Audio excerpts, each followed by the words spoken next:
Welcome to Influential Entrepreneurs, bringing you interviews with elite business leaders and experts, sharing tips and strategies for elevating your business to the next level. Here's your host, Mike Saunders. Hello and welcome to this episode of Influential Entrepreneurs. This is Mike Saunders, the Authority Positioning Coach. Today we have with us Jack Sharry, who's the Chief Growth Officer at LifeYield. Jack, welcome to the program. Great to be on, Mike. Thanks for having us. Hey, you're welcome. So I'm always interested in learning from people and what they have gleaned in the industry. And you've been in the financial services industry for a minute or two. So give us a little bit of your background and your entrepreneurial journey and what brought you to this point in your career. Well, early on, I was an entrepreneur, tennis pro, energy conservation software salesperson, principal of a tiny company. Over time, I evolved into sales. I was a wholesaler, as it's known in the financial services industry, where I was representing asset management and annuities and what have you. Grew into the corporate life of a national sales manager, had a marketing, chief marketing officer. So I went from entrepreneurial to corporate, but I was, back in the day, if you recall, there was a term called intrapreneur. So I've always been that. I've been a troublemaker. I've created patents. I've turned organizations upside down, done a fair number of turnarounds, so very entrepreneurial. Finally had enough of the corporate life, probably about 15 years or so ago now, and decided I had one last gig left in me. I was the chief marketing officer at a large insurance and asset management company at the time, and went out and connected with some friends, a company called LifeYield, where I now am a principal and a partner in the company. And what we do is we help improve outcomes for investors, advisors, and firms. We increase after-tax returns and income by a third over time. So it's software as a service. We are very much the entrepreneurs. We are disruptors. And a lot of what I do is I tell the story, I sing the song, and ultimately try to transform the industry. I love it. That's very well said. I can tell you're very practiced in speaking that, so that's awesome. And I want to comment. All true. Yeah, I know. Yeah, and I guarantee you're not even reading it; it just flows. No, so that's exactly the mark of a champion. You know, I want to comment too on intrapreneur. A lot of people don't even know that phrase, but I have taught marketing for 12 years through online schools.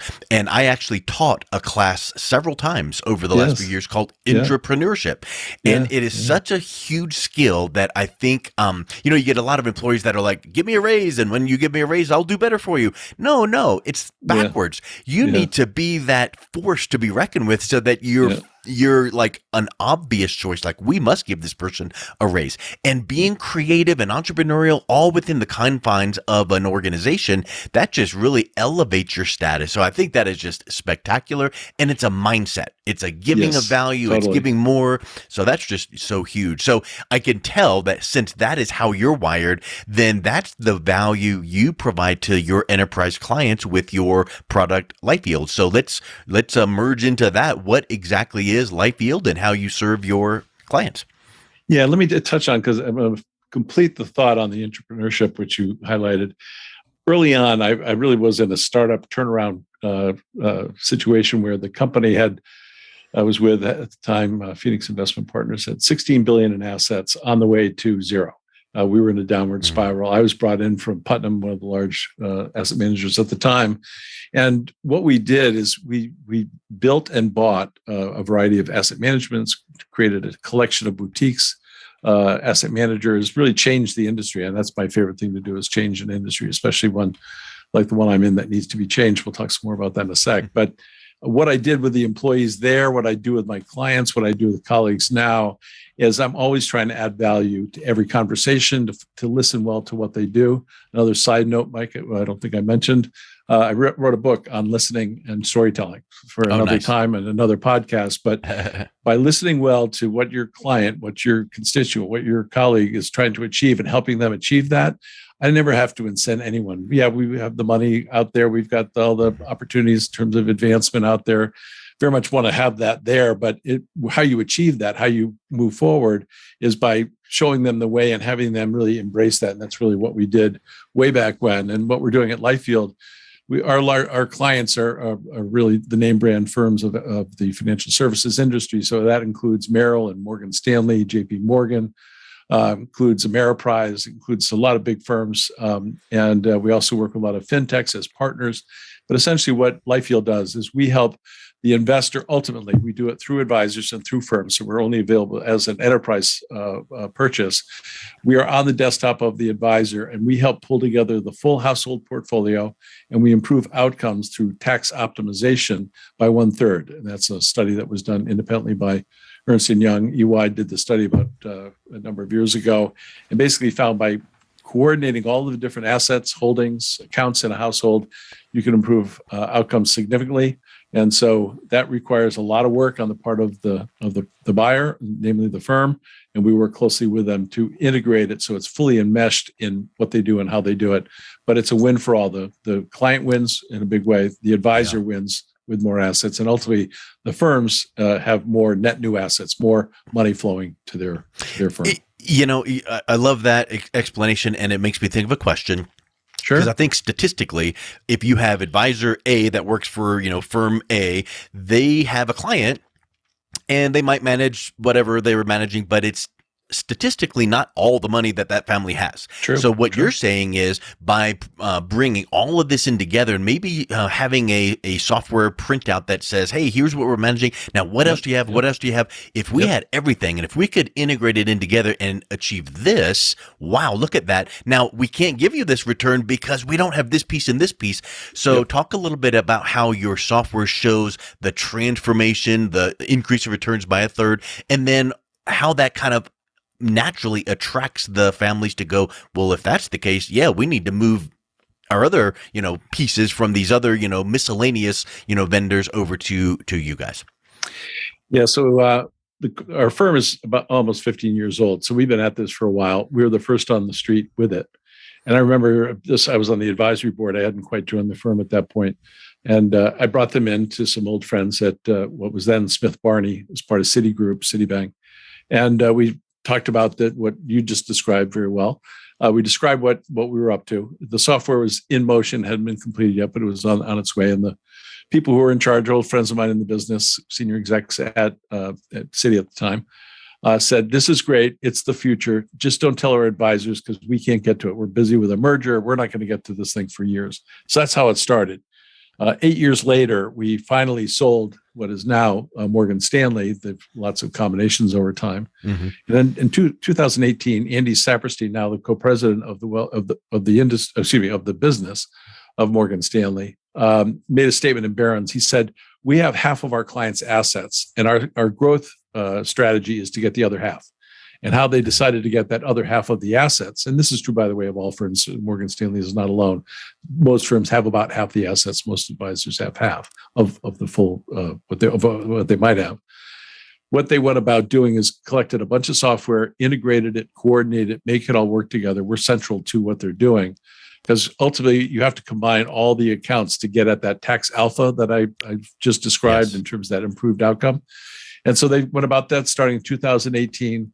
Over the past 3 years, they've been the fastest grower of net new assets by what they've done. Now, they've done some acquisitions and mergers along the way, E-Trade, and they developed something called Morgan Stanley at Work, their retirement business. But notwithstanding that they grew through acquisition and merger, they also grew in terms of bringing in more money from their same source sales, if you will. And what's happened now is they're in the top 3 with Fidelity and Schwab in terms of the largest growers of net new assets. So if you give cause, and we show how much more money a client would have in their personal situation by pulling the assets together, when we do that and then demonstrate that they're going to have an extra $150,000 over a period of time that they wouldn't have had otherwise, they say, well, what if I bring all the assets together? Will it be more? And that's what we do. Yeah. Well, it's interesting. I know you've probably heard this in your vast business experience, but remember the old saying, and it's still current, it costs 5 to 7 times more money to get a new client than to retain a current client. Sure. Right. Sure. And those numbers might be 7 to 10, but the point is, if an agency wants to grow revenues and assets under management and all of the things, the metrics that we're looking at, do you want to go out and acquire new clients, families, businesses? Of course, but you might be missing out on what you already have. And if you look at your, client base and you only have 20%, 40, 30% of their assets, boy, you can dig deeper and earn the rest of their assets or a good percentage of them and not even have to go out and cold call, market, seminar, whatever the case is to get new clients. Yes, you need to still do that, but you're missing out on what's already under your nose by providing stellar service and kind of like at the annual review, imagine pushing a button and going, poof, here's this report. Now their eyes are kind of like wide like saucers going, wow, that would be amazing. And you're going, I'd love to do this for you, but we can't quite do it because we don't have everything meshed together, integrated together and managing for you. Yep, and it's almost like you just sit there and smile and wait 10, 20 seconds of silence and you've just dropped the mic. And it's like, wow, you've proven yourself. We've been with you for several years. And now you're saying if we move this piece and this piece and this piece, the sum is greater than the parts. Yep. How much of a sale really is that at that point? Yeah, I'll give you a couple of other examples. So there's a company called Empower, which is based in Denver, owned by a Canadian company. They acquired a number of different retirement asset blocks. So they from Prudential and from JP Morgan and from Putnam Investments and from Prudential. So they bought all these retirement assets and spent about $8 billion in the process, by the way. Ed Murphy, who's the CEO there, had a very smart strategy. We'll get the assets together, and then at Empower, and then they bought a little company called Personal Capital, which is really the first virtual online wealth management firm. They put all that together in addition to what they already had at Empower in terms of servicing people with retirement assets. They put it all together, and now what they've done is they are the second largest firm in the industry after Fidelity in terms of retirement assets, and growing like crazy. Because what they're doing is they're providing greater service to these blocks of business that heretofore were just kind of barely taken care of. Now they have all sorts of capabilities, technology. They show the kind of things that I've described in terms of improving outcome and putting a quantifiable dollar value to it and showing why it makes sense to consolidate the assets. So they're not going out to find new people that don't know them. They're going to existing clients and saying, we're going to give you a better value proposition. You're going to have more money with us. You're going to get much better taken care of. Yeah, I mean, it's almost like when you had said something a minute ago, I made a note to come back to it. How do you change the industry? And I think you just articulated it right there. And too many times we're out there doing the hunter-gatherer. Let me get more, sell. And that tends to really train us to treat clients like a number, like, okay, got the sale done, signed the papers, high five, see you later, goodbye, next. But hold on. Now it's, like you remember back, I used to be in the mortgage business about 15 years ago, and you would go to a real estate closing. Well, in reality, it's an opening. It's an opening of a relationship.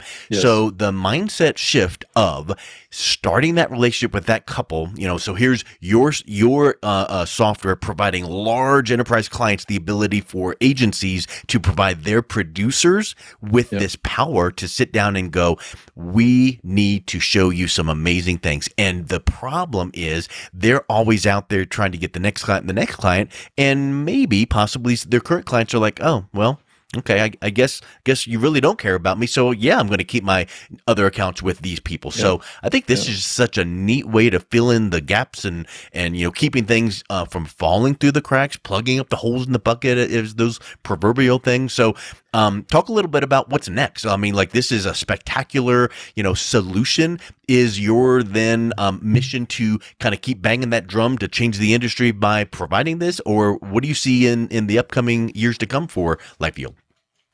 Yeah, it's interesting, Mike. We found ourselves in a position because we're focused on taxes. That is the single biggest expense investors incur.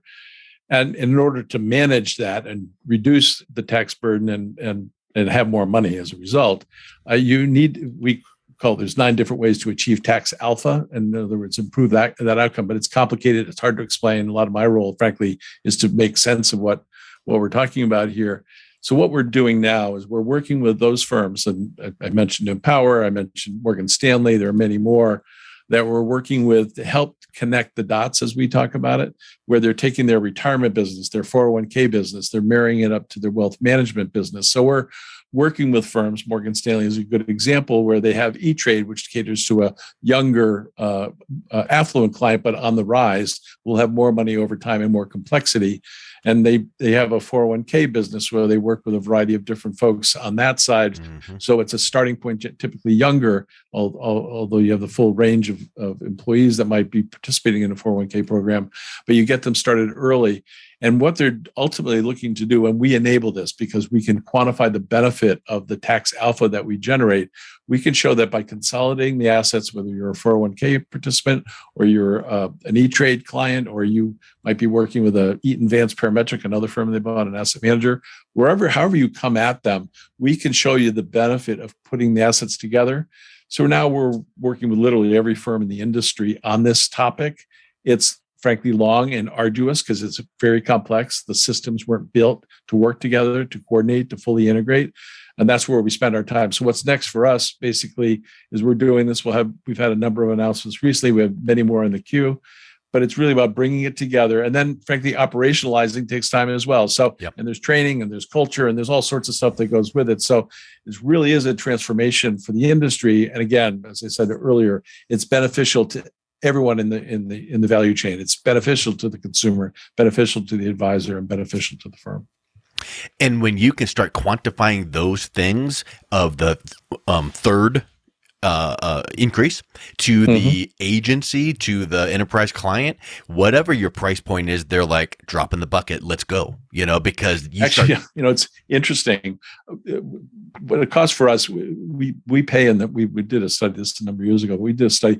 Our payback is 4 months, something like that, in terms of the value. And we're not cheap. It's not that we're inexpensive, but in terms of the value of what's rendered, because all we're doing is we're rooting out the opportunity for the client or the consumer to pay unnecessary taxes. We're just eliminating that, or at least setting it up so that it can be eliminated. And when we show them the benefit, another piece that we add to the mix that some of your listeners might be interested in is that there's a way to manage your Social Security benefits in such a way that it's best to wait till you're age 70, because the government gives you a raise between the age of 62 and 70. 8% so per year. Yeah, so 8% guaranteed. That's on top of all the other stuff we do. So all these different ways to add the ability to just have more money, to have more peace of mind. And what we're finding now in the marketplace, because there's so much concern with the economy and inflation and the markets and all the stuff that people talk about, and this will go up and down. It always does, always has.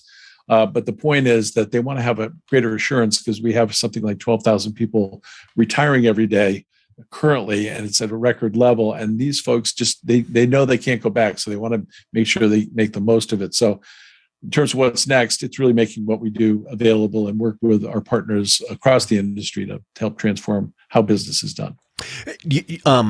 I love that, and it made me think of something too. Like, rather than trying to sell this widget, you guys are creating the narrative and the story, and creating a crusade in reality. That once people buy into that, they're like, yes. Then it's like, oh well, to do that, you need our tool, which is right. And I've heard it said before, you need to sell the transformation, but not really get in the weeds about the transportation, because people don't care about the transportation to get to that transformation just yet. They must understand it. You can't shield it or hide it. But at the outset, you need to go, wouldn't it be nice if? And wouldn't it be neat if you could achieve this and eliminate that? And they're like, yes. So you're selling the transformation, which is your product, your vision, your mission. And once they buy into that, then it's like, oh, well, we have the software which aligns, it brings in and allows you to. And now it's like, oh yeah, that makes so much sense. Whereas if you just approach someone with, here's this software as a service tool, it costs X, where, here's the line, sign on the dotted line. No, we need to be almost like, what's the crusade we're on? And be the Pied Piper and say, come on, get on the bandwagon. We're here to champion this. And you guys have done that, and you keep doing it. And I think you think of the Steve Jobs and Apple, they create things before we even knew what we wanted. We're very much, actually, You're very astute, Mike, because you just described my job. I'm missionary in chief. That what I do is I sell the transformation. Just between you and I, you can't do what I'm describing in terms of transforming our industry without us, because there's no one else. We don't have a direct competitor. We have people that kind of do tiny pieces of what we do, but you really need to do the whole thing, or you're not doing it. And so essentially what I do, where I spend my time, I write articles, I podcast, I'm very active on social media, I speak at conferences and on webinars, et cetera, where I talk about this. And I talk about this mission of improving outcomes for all, democratizing investing, making for a more secure retirement. Can you tell I might have said this a few times? Yeah. Point of all that being is that I'm selling this transformation, really persuading as to the opportunity. And I just know you can't do it without it. So I don't have to sell LifeYield and how great we are. We're great. Trust me. A whole bunch of people have us installed, and will attest to that. Point of all this is, how do we transform the industry? Because there's a whole lot of inertia. The good news is we've got the momentum going. Firms are changing. They're embracing what we describe as comprehensive advice platforms or comprehensive wealth management ecosystems. But they're complex, they're hard, there's lots of change, they're not cheap, it takes a while, but the payoff is huge. Yeah, I think that what I've been seeing in the news and the financial services industry, because that's the world that I play in as well, helping to do marketing for that world, and I see that it's fragmented, and these agencies are like, we need more of the pie, and all the things we've been talking about. And if you can continue to drill into the psyche of these agencies to go, you guys need to, at the same time, like, hire someone that handles your business pillar of new business, but then hire someone that handles the business pillar of going deep and maintaining your current clients and getting more, all of the things we're talking about. It cannot be just we send out a monthly newsletter. It is not enough. What more can we do? And you mentioned, I think, an author, but have you ever read the book, The Go-Giver by Bob Burg? I have not, no. Excellent book, spectacular book, written in a fictional storybook format. But basically, it's the opposite of being a go-getter. He's a real go-giver. And the concept is give and serve and give value and educate. Don't sell. Just be there and give value. And what goes around comes around. And when you take that approach, people really feel like, wow, I thought you were going to be like a salesperson, but in reality, you're coming in like giving and giving and giving. Wow, that. What can I do to help you? And it's like, well, here's what. So I think it's that mentality. And I really appreciate that and applaud that, because I can tell that's what you've been doing and will continue to do. So, boy, it's been such a pleasure talking with you. So if someone is listening to this going, man, I really need to get a little bit of info on this, Jack, what's the best way that they can learn more about LifeYield, and then also reach out and connect with you?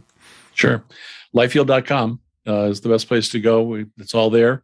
Also, I welcome any and all to visit me on LinkedIn. I post a lot of what we just talked about. I blog on LinkedIn, and we have our podcasts that are produced or showing up on LinkedIn. So, Jack Sharry, JackSharry, at LinkedIn, and would love to connect. Excellent. Well, Jack, thank you so much for coming on. It's a real pleasure talking with you. Yeah, I've enjoyed it. Thanks, Mike. You've been listening to Influential Entrepreneurs with Mike Saunders. To learn more about the resources mentioned on today's show or listen to past episodes, visit www.influentialentrepreneurssradio.com.